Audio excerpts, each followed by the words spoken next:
तो दोस्तों आप सभी का स्वागत है हमारे यूट्यूब चैनल राव जी के ट्रिक पर।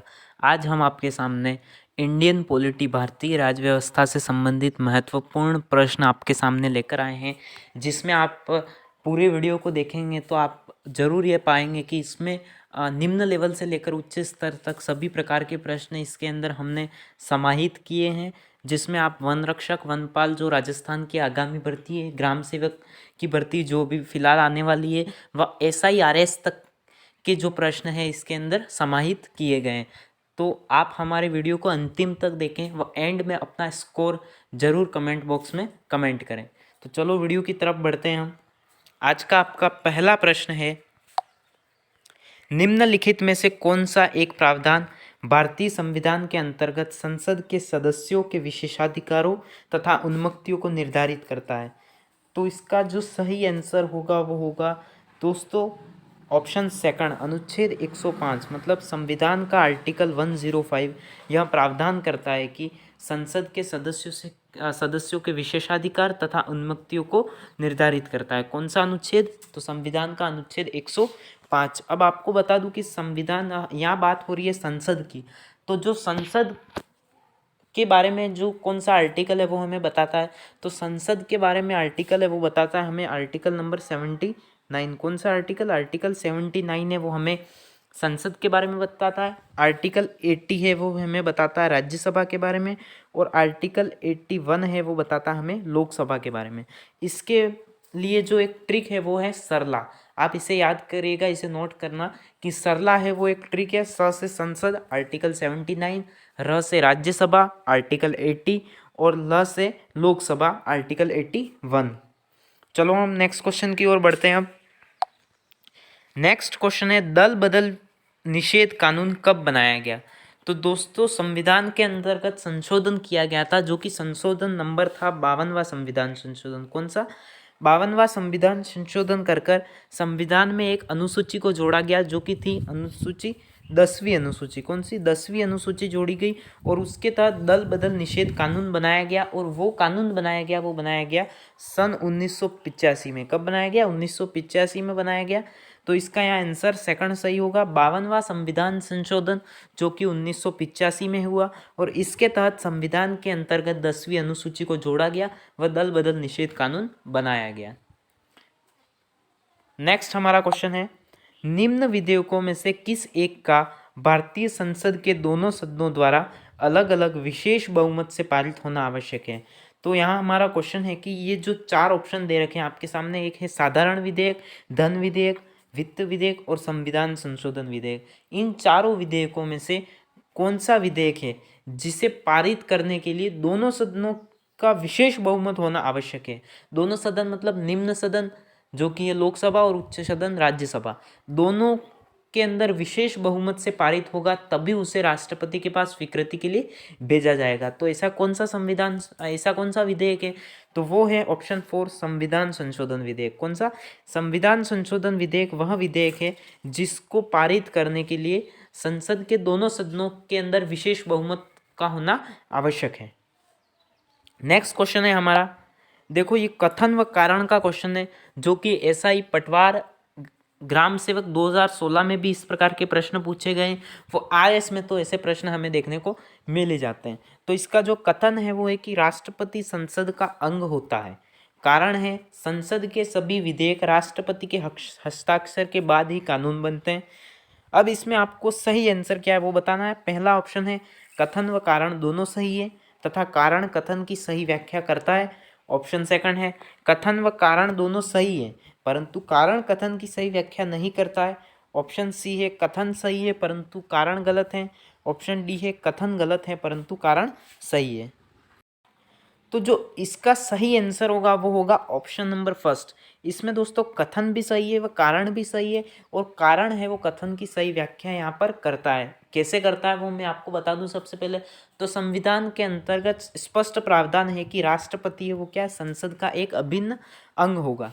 क्या होगा? राष्ट्रपति संसद का एक अभिन्न अंग होगा। इसका कारण है कि संसद के सभी विधेयक हैं वो राष्ट्रपति के हस्ताक्षर के बाद ही कानून बनते हैं। ये बात भी इसके अंदर सही दे रखी है। तो अब दोस्तों यदि कोई भी विधेयक है वह कानून या विधि का रूप तभी धारण करता है जब उसे राज्यसभा में क्या है, उसे राज्यसभा के अंदर, लोकसभा के अंदर स्वीकृति मिल जाने के बाद उसे राष्ट्रपति के पास भेजा जाता है, और राष्ट्रपति जब उसके ऊपर हस्ताक्षर कर देता है उसके बाद ही वह विधेयक है वो क्या बनता है, कानून का रूप लेता है। तो संसद के अंदर कौन कौन शामिल है, तो संसद के अंदर शामिल है राज्यसभा, लोकसभा और राष्ट्रपति। तो इसी के लिए हम यहाँ बोल सकते हैं कि राष्ट्रपति वो एक संसद का एक अभिन्न अंग है, और वह किसी भी विधेयक को राष्ट्रपति के हस्ताक्षर के बाद ही कानून बनाया जा सकता है। तो इसका आंसर होगा ऑप्शन नंबर फर्स्ट। नेक्स्ट आपका क्वेश्चन है, ये भी कथन व सॉरी इसमें भी क्या है, कथनों पर विचार कीजिए। आपको इनमें से कौन सा कथन सही है उसको बताना है। तो फर्स्ट है, भारत का उच्चतम न्यायालय केवल दिल्ली में ही अधिवसित हो सकता है। सेकंड है, भारत का उच्चतम न्यायालय दिल्ली के अतिरिक्त ऐसे अन्य स्थानों पर अभिविष्ट हो सकता है जिन्हें भारत का मुख्य न्यायाधीश राष्ट्रपति की अनुमति से नियत करे। और ऑप्शन थर्ड है, संसद विधि द्वारा उच्चतम न्यायालय को अनुपूरक शक्तियां प्रदान करने के लिए उपबंध बना सकती है। तो इसका जो सही आंसर होगा वो होगा ऑप्शन नंबर सेकंड। ऑप्शन जो इसमें है कथन सेकंड और थर्ड है वो सही है। देखो ऐसा कोई भी प्रावधान नहीं है कि केवल जो भारत का सर्वोच्च न्यायालय है वो केवल दिल्ली में ही अधिवसित हो सकता है। जो भारत का सर्वोच्च न्यायालय है वो दिल्ली के अलावा किसी अन्य स्थान पर भी हो सकता है, लेकिन कब हो सकता है, जब भारत का मुख्य न्यायाधीश राष्ट्रपति की अनुमति से नियत करे। किसकी अनुमति से, राष्ट्रपति की अनुमति से भारत का मुख्य न्यायाधीश अनुमत करे। इसके बाद में संसद है वो विधि द्वारा उच्चतम न्यायालय को अनुपूरक शक्तियां प्रदान करने के लिए उपबंध बना सकती है। तो इसमें ऑप्शन सेकंड है वो सही हो जाएगा आपका।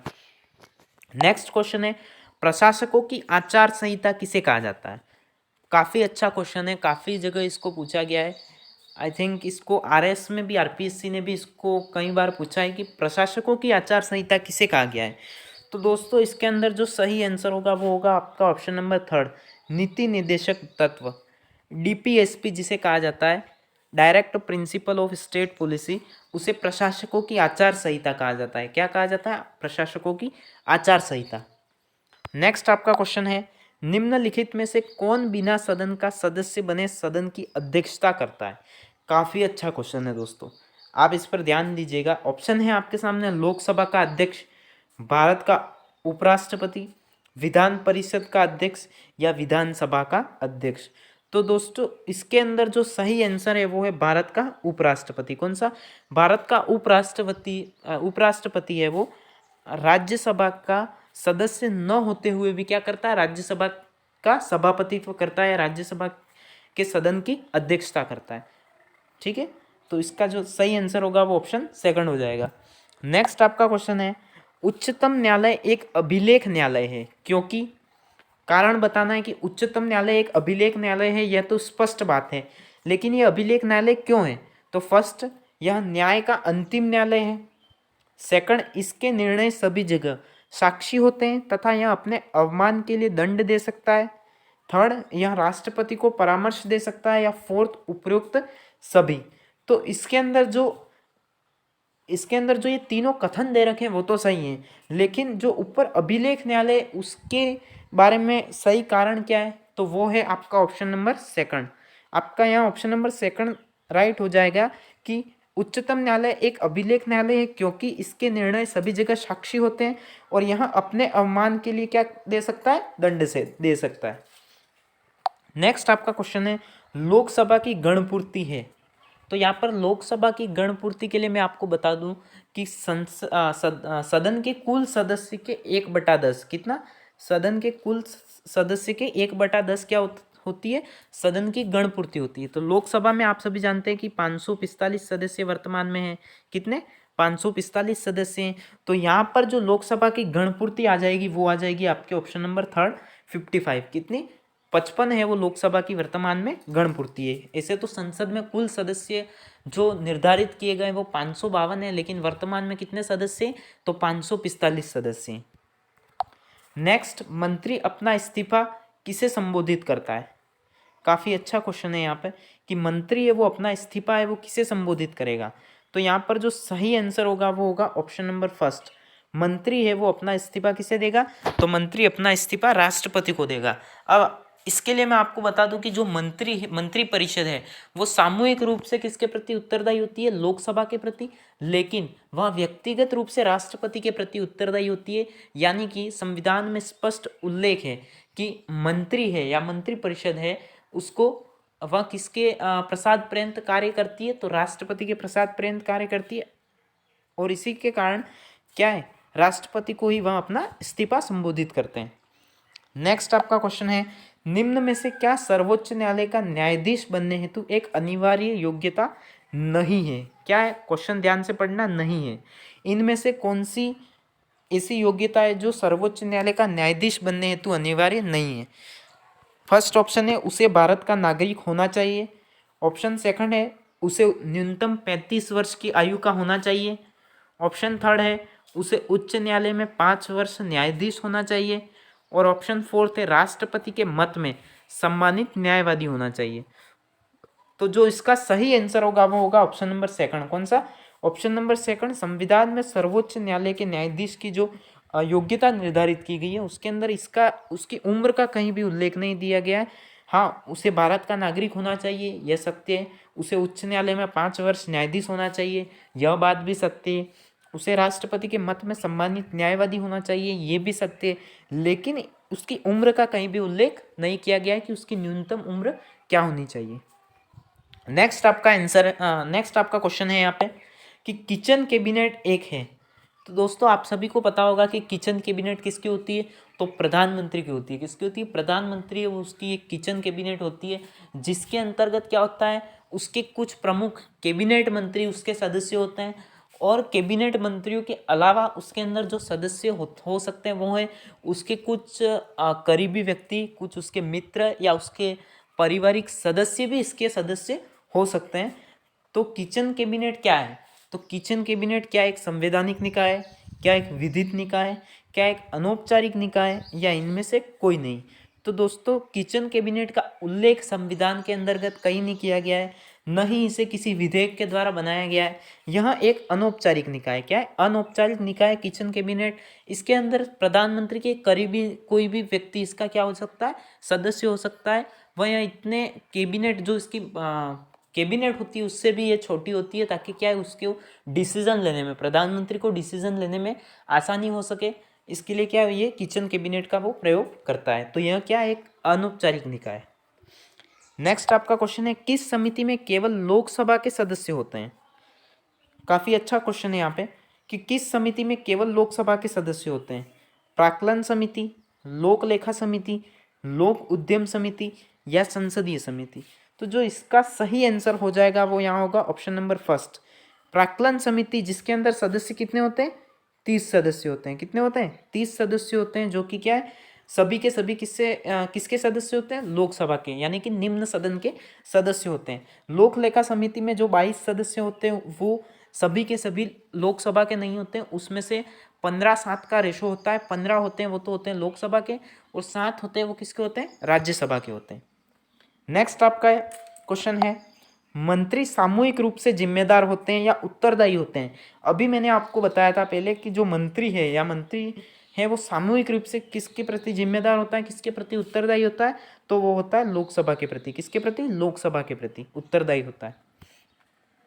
नेक्स्ट आपका क्वेश्चन है, वित्तीय आपातकाल लगने पर डैश, मतलब वित्तीय आपातकाल लगने पर निम्न जो दे रखे हैं उनमें से क्या क्या घटित होता है। हालांकि भारत में अभी तक एक भी बार वित्तीय आपातकाल नहीं लगा है। वित्तीय आपातकाल का उल्लेख कौन से अनुच्छेद में, तो संविधान के अनुच्छेद 360 के अंतर्गत वित्तीय आपातकाल का उल्लेख किया गया है। ठीक है, और इसके बाद में अन्य 2 प्रकार के आपातकाल या आपातकाल शक्तियां राष्ट्रपति के पास कौन सी है, तो एक है अनुच्छेद 352 के तहत राष्ट्रीय आपातकाल, और एक अनुच्छेद 356 के तहत राष्ट्रपति शासन है, वह अनुच्छेद 360 के तहत वित्तीय आपातकाल है। वित्तीय आपातकाल के अंतर्गत निम्न में से कौन सा घटित होता है। फर्स्ट, न्यायाधीशों का वेतन कम किया जाता है, राज्यों का बजट संसद द्वारा पारित किया जाता है, लोक सेवकों का वेतन कम किया जा सकता है। तो इसका जो सही आंसर होगा वो होगा ऑप्शन नंबर 4, उपरोक्त सभी। ये जो ऊपर के जो 3 पॉइंट दे रखे हैं, यदि भारत में वित्तीय आपातकाल लागू होता है तो निम्न जो 3 ऊपर दे रखे हैं वो सभी गठित हो सकते हैं। न्यायाधीशों का वेतन भी कम किया जा सकता है, राज्यों का बजट है वो संसद द्वारा पारित किया जा सकता है, वो लोक सेवकों का वेतन है वो कम किया जा सकता है। तो नेक्स्ट आपका क्वेश्चन है, निम्न में से क्या अनुच्छेद 352 के अंतर्गत लगाए जाने वाले आपातकाल का आधार नहीं है? ऑप्शन ए सशस्त्र विद्रोह, ऑप्शन बी बाहरी आक्रमण, ऑप्शन सी युद्ध और ऑप्शन 4 आंतरिक अशांति। तो इसका जो सही आंसर होगा वो ऑप्शन 4 होगा। आंतरिक अशांति के आधार पर राष्ट्रीय आपातकाल नहीं लगाया जा सकता। नेक्स्ट आपका क्वेश्चन है, आकस्मिक निधि से राशि निकालने हेतु किसकी अनुमति की आवश्यकता होती है? तो इसका जो सही आंसर होगा वो होगा आपका ऑप्शन नंबर फर्स्ट। आकस्मिक निधि से राशि निकालने हेतु राष्ट्रपति की अनुमति की आवश्यकता होती है। और संचित निधि से कौन निकाल सकता है? तो वो निकाल सकता है, कौन निकाल सकता है? संसद की अनुमति के बाद संचित निधि से धन निकाला जा सकता है। व आकस्मिक निधि से धन निकालने के लिए राष्ट्रपति की अनुमति की आवश्यकता होती है। नेक्स्ट आपका क्वेश्चन है, राष्ट्रपति की अध्यादेश जारी करने की शक्ति की प्रकृति क्या है? काफी अच्छा क्वेश्चन है और एक लेवल का क्वेश्चन है ये, कि राष्ट्रपति की अध्यादेश, राष्ट्रपति अध्यादेश कौन से अनुच्छेद के तहत जारी करता है? तो अनुच्छेद 123 के तहत कौन राष्ट्रपति अध्यादेश जारी करता है? और अनुच्छेद 213 के तहत राज्यपाल अध्यादेश जारी करता है। तो जो राष्ट्रपति अनुच्छेद 123 के तहत अध्यादेश जारी करता है वो उसकी कौन सी शक्ति है? ऑप्शन ए है कार्यपालिकीय, ऑप्शन बी है न्यायिक, ऑप्शन सी है वित्तीय या ऑप्शन 4 है विधायकीय। तो इसका जो सही आंसर होगा वो होगा ऑप्शन 4। राष्ट्रपति के अध्यादेश जारी करने की शक्ति है वो उसकी विधायकीय शक्ति है। कौन सी शक्ति है? उसकी विधायकीय शक्ति है। नेक्स्ट आपका क्वेश्चन होगा, महाभियोग की प्रक्रिया किस सदन में आरंभ की जा सकती है? ऑप्शन फर्स्ट लोकसभा में, ऑप्शन बी राज्यसभा में, ऑप्शन सी किसी भी सदन में या ऑप्शन डी इनमें से कोई नहीं। तो महाभियोग की प्रक्रिया सबसे पहले किसके विरुद्ध चलाई जाती है? तो किसके विरुद्ध चलाई जाती है? राष्ट्रपति के विरुद्ध। किसके विरुद्ध? राष्ट्रपति के विरुद्ध। अनुच्छेद कौन सा है? तो संविधान का अनुच्छेद 61 है वो राष्ट्रपति के विरुद्ध महाभियोग की प्रक्रिया का उल्लेख करता है। और महाभियोग की प्रक्रिया है वो सदन के किस सदन में आरंभ की जा सकती है? तो किसी भी सदन में आरंभ की जा सकती है, यानी कि लोकसभा व राज्यसभा किसी भी सदन में महाभियोग की प्रक्रिया है वो आरंभ की जा सकती है। नेक्स्ट आपका क्वेश्चन है, संसद की लोक लेखा समिति का प्रमुख कार्य क्या है? ऑप्शन फर्स्ट है नियंत्रक एवं महालेखा परीक्षक की रिपोर्ट की जांच करना, ऑप्शन बी है सार्वजनिक क्षेत्र की इकाइयों में उच्च पदों पर नियुक्ति करना, ऑप्शन सी है नीति के अनुसार वित्तीय प्रावधान का परीक्षण और ऑप्शन 4 है देश के लिए बजट तैयार करना। तो इसका जो सही आंसर होगा वो होगा ऑप्शन नंबर फर्स्ट, संसद की लोक लेखा समिति, जिसके अंदर सदस्य कितने होते हैं? सदस्य की संख्या होती है 22, 15 + 7। और इसके जो प्रमुख कार्य है वो नियंत्रक एवं महालेखा परीक्षक CAG controller and auditor general of India की रिपोर्ट जो वहाँ वार्षिक रिपोर्ट पेश करता है उसकी जांच करना है लोक लेखा समिति का प्रमुख कार्य होता है। नेक्स्ट आपका क्वेश्चन है, तो दोस्तों ये थे आज के आपके प्रश्न। आप कमेंट बॉक्स में ज़रूर कमेंट करना कि आपका स्कोर क्या रहा, वो आपके प्रश्नों का लेवल क्या रहा, कि आपको कैसे लगे कि प्रश्न क्या सही लेवल के हैं, वह मुझे कमेंट में ज़रूर बताएं। वीडियो को लाइक करें, शेयर करें व चैनल को सब्सक्राइब करना ना भूलें। धन्यवाद।